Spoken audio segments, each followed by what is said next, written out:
एक बार रात्रि के समय तुकाराम जी को नींद नहीं आ रही।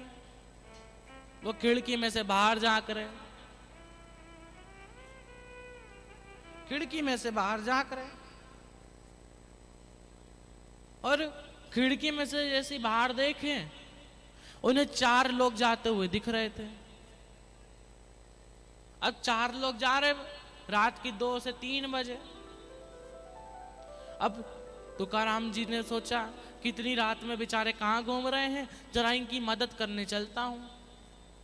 अब संत तुकाराम जी ने सोचा कि इनकी मदद कर देता हूं, इनको कुछ काम होगा, कुछ पानी पीना होगा, कहीं जाना होगा, इनको कुछ काम होगा, तो इनकी मदद हम पहले कर देते हैं, उसके बाद हम सोएंगे। गए तुकाराम जी। अब वो 4 जो चोर थे उनके मन में भाव आया कि पीछे उनके कोई चल रहा है। एक चोर ने जरा सा मुंडी पीछे कर कर देखी, कहा कि संत तुकाराम आ रहा है। कहा अच्छा आन दो। अब संत तुकाराम जी वो चोरों के पास गए, कहा सुनो तुम इतनी रात में कहाँ जा रहे हो? कहा हम एक घर में जा रहे हैं। और संत तुकाराम जी ने कुछ भी नहीं पूछा, कहा मेरे को भी ले चलो, मुझे भी ले चलो। कहा चलो। अब 4 दोस्तों ने, वो चारों चोरों ने संत तुकाराम जी को भी ले लिया। और तुकाराम जी को जैसे ही लिया वो गए एक सेठ जी के घर में पहुंच गए। और संत तुकाराम जी को लेकर जब वो सेठ जी के घर के बाहर पहुंचे, कहा सुनो तुम ये घर जो है ना इसके अभी बाहर रुकना, जब हमें कुछ काम रहेगा, जब हमें कुछ काम रहेगा तो मैं आपको खुद बुला लूंगा। वो 4 चोरों ने कहा कि हम आपको खुद बुला लेंगे, अभी काम होना भी तो चाहिए, हम खुद ही चोरी कर लेंगे। कहा ठीक है। अब चारों चोर अंदर गए। अब अंदर गए, चोरी कर ही रहे थे, इतनी देर में तुकाराम जी को याद आ गया कि ये तो वही सेठ जी का घर है जहां पर रोज हरि भजन होते हैं, रोज हरि भजन होते हैं, ये तो वही घर है। हो सकता है कि ये भगवान हरि जी का भजन करने अकेले चले गए हो, मेरे को बाहर छोड़ गए हो। अब संत तुकाराम जी ने सोचा, अब वो अंदर चले गए। वहां एक बड़ी सी विठल जी की फोटो लगी थी, बड़ी सी फोटो लगी। अब तुकाराम जी वहीं चालू हो गए, विठ्ठल विठ्ठल विठ्ठला हरि ओम विठ्ठला, विठ्ठल विठ्ठल विठ्ठला हरि ओम। अब वहीं चालू हो गए। अब सब चारों चोरों ने सोचा अगर ऐसे ही चलता रहा तो ये तो हमें फंसवा देगा।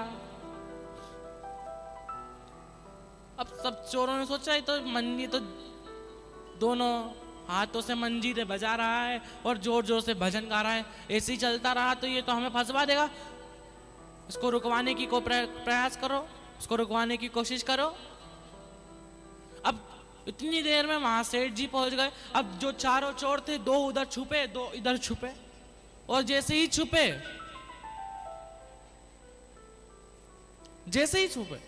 वहां सेठ जी आ गए। और जैसे ही संत तुकाराम जी को देखा, संत तुकाराम जी को लेटकर दंडवत प्रणाम करा। और जैसे ही दंडवत प्रणाम करा, जैसे ही प्रणाम करा, चारों चोरों उनको घूर कर देख रहा। कहा सेठ जी ने कि गुरुदेव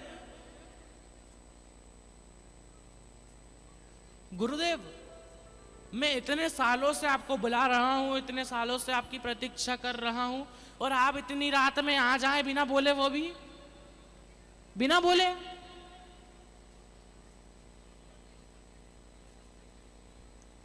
और जैसे ही बोला कि बिना बोले आए हैं, तो तुकाराम जी ने बोला मैं अकेला थोड़ी ना आया हूं, 5 लोग आए हैं, एक मैं और 4 मेरे मित्र और हैं, अकेला नहीं आया हूं और बिना बोले भी नहीं आया हूं, ये लोग मेरे को साथ में लाए हैं। अब बोला कहाँ छुपे हैं वो लोग? बोला कहा ये 2 यहाँ पर, 2 यहाँ पर, बुलाओ। दोनों चारों को बुलाया। तुकाराम जी के पीछे जाकर खड़े हो गए। तुकाराम जी के पीछे जाकर खड़े हुए। आया समय, सेठ जी ने चारों चोरों को, संत तुकाराम जी को माला पिनाई और हाथ में श्रीफल और लिफाफा दे दिया। और लिफाफा दिया और चारों चोरों को लेकर संत तुकाराम जी बाहर चले गए। और जैसे ही बाहर गए, चारों चोरों ने संत तुकाराम जी को दंडवत प्रणाम कर दिया। अब प्रणाम क्यों करा? कहा कि तुकाराम जी, गुरुदेव, हम जहां पर भी जाते थे, जहां पर भी चोरी करने जाते थे, जहां पर भी डाका डालने जाते थे, तो हम हमेशा पिट कर ही आते थे। लेकिन आज ऐसा पहली बार हुआ है कि हम चोरी करने गए और पकड़ाए तो हमारे गले में फूलों की माला पड़ी है और हमारे हाथों में श्रीफल और लिफाफा भी है। कहा कि अगर गुरुदेवों के साथ में रहोगे, अगर गुरुदेव संत के साथ में रहोगे तो तुम्हें ऐसी इज्जत तो रोज मिलेगी, लेकिन कभी रहकर तो देखो, कभी अच्छा कर्म कर तो देखो।